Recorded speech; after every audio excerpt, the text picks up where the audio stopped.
23 to enhance the convenience for the citizens in their overseas travel.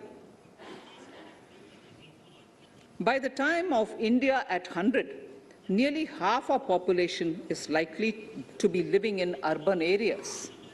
To prepare for this, orderly urban development is of critical importance. This will help realize the country's economic potential, including livelihood opportunities for the demographic dividend. For this, on the one hand, we need to nurture the megacities and their hinterlands to become current centers of economic growth. On the other, we need to facilitate Tier 2 and Tier 3 cities to take on the mantle in the future.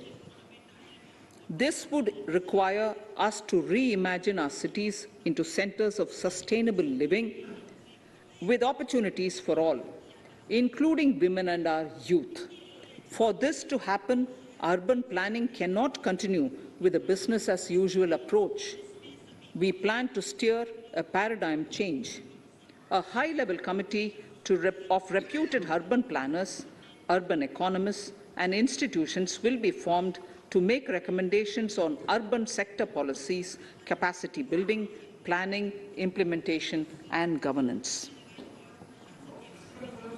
For urban capacity building, support will be provided to the states. Modernization of building bylaws, town planning schemes, transit-oriented development will be implemented. This will facilitate reforms for people to live and work closer to the mass transit systems. The central government's financial support for mass transit projects and Amrit scheme will be leveraged for formulation of action plans and their implementation for facilitating the TOD and TPS by the states.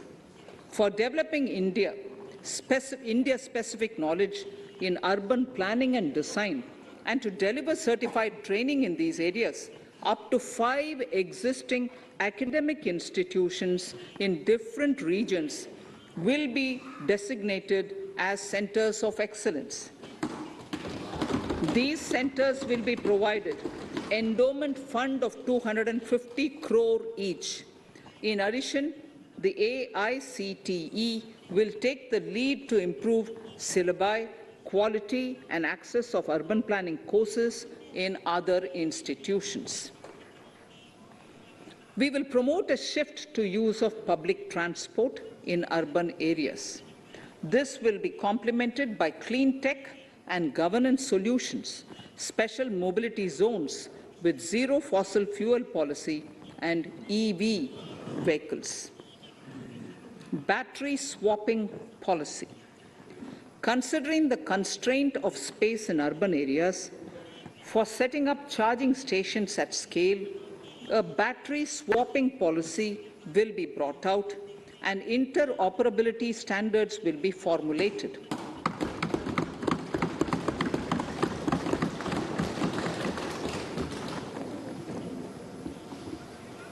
The private sector will be encouraged to develop sustainable and innovative business models for battery or energy as a service.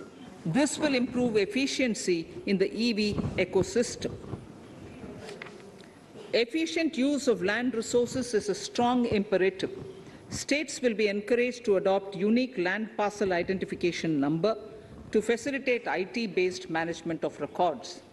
The facility for transliteration of land records across any of the Schedule 8 languages will also be rolled out.